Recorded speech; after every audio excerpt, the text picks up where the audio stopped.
Minecraft Championship is a 40-player minigame-style competition that was held primarily once a month throughout 2020, with a roster list composed of everyone's favorite content creators that are streaming to their audiences all over the world.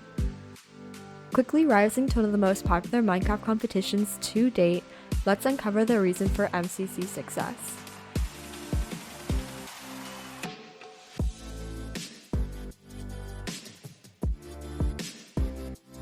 After the disastrous end of another large competition, Minecraft Monday, creators and their viewers were ready to jump on to the next thing.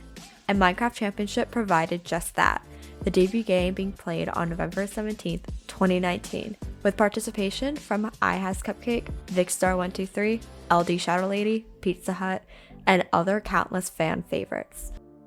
This exposed MCC to fan bases comprised of millions. And even though 10 out of 40 players never returned to play in another MCC again, the team behind MCC, Noxcrew, already had creators lining up for a chance at the game. The next MCC, held in February 2020, had a sea of new faces, including TommyInnit, Technoblade, and CPK. They proceeded to hold one event per month, with the exception of 2 in September, to finish Season 1 of MCC in December of 2020. Viewers anxiously await the announcement for the first game of Season 2, and Noxcrew has been pleasantly transparent in communicating with their audiences on the fact that they're taking a break. A huge factor of Minecraft Championship's success is the fact it was born out of Minecraft Monday's failure. They are the answer to the problem of what now when Minecraft Monday went offline. Let me know if you want me to make a video more in depth on Minecraft Monday and why it failed. But long story short, it was an unreliable event with broken games and code, and left creators forced to disappoint their audiences time after time. Despite the bar being set low, Noxcrew aimed to surpass the basic expectations of having a playable event to create the event of the year. How have they done this? In terms of games played, they took it past the usual stereotypical mini-games and self-coded 13 games in the build surrounding the hub, Decision Dome, games, and Final Duel. They have gone through ample amounts of game testers and constantly have signups in their Discord to have people test out their maps and find any possible source of error. And since they're using their own code, they are able to know exactly how to fix it. They have also figured out how to have a high audience retention rate, and that is by having point multipliers that increase throughout each of the 8 games. Therefore, a team can be in last place for the first few games, but end up in the final duel. That remedied the problem Minecraft Monday faced several times over, of players quitting halfway through due to boredom when they realize they won't win.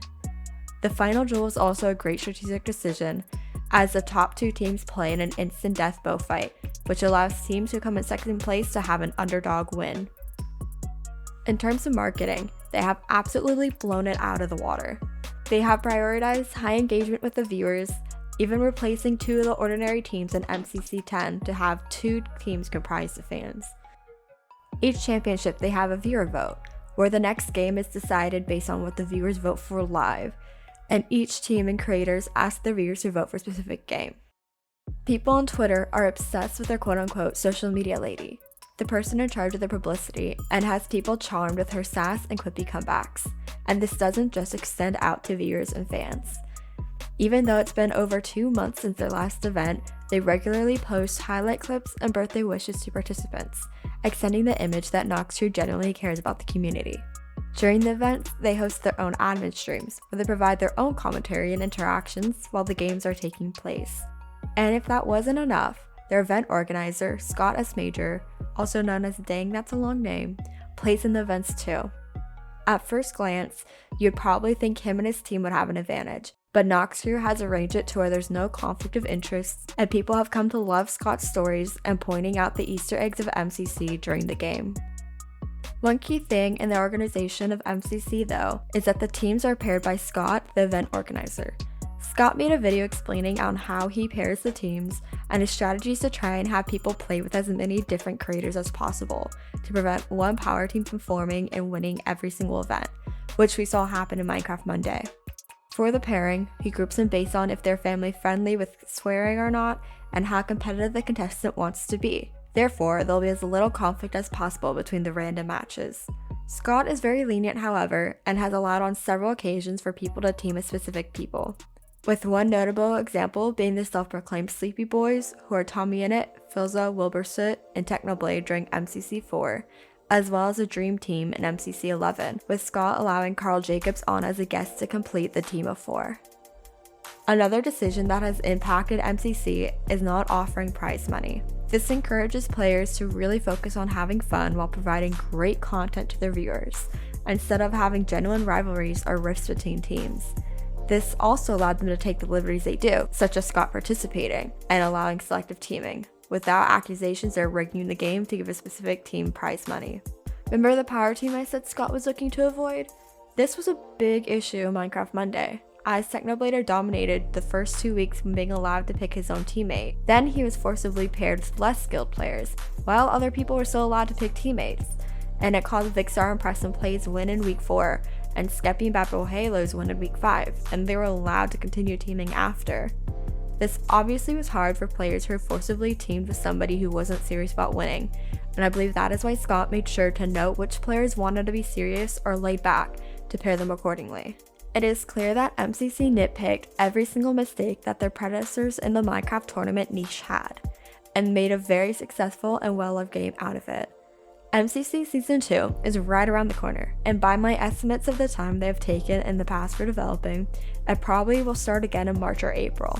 The roster is expected to contain people who have won a MCC prior, and then a wave of new creators who have never participated before. I do hope, however, that they still allow some participants from Season 1 who did not win to participate occasionally in Season 2.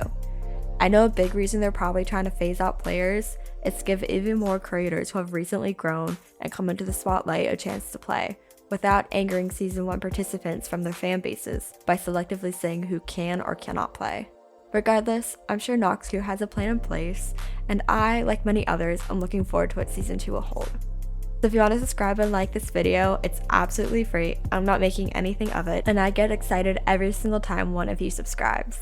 So thank you to those who have subscribed, and if you're thinking about it, maybe consider it. You can always unsubscribe later.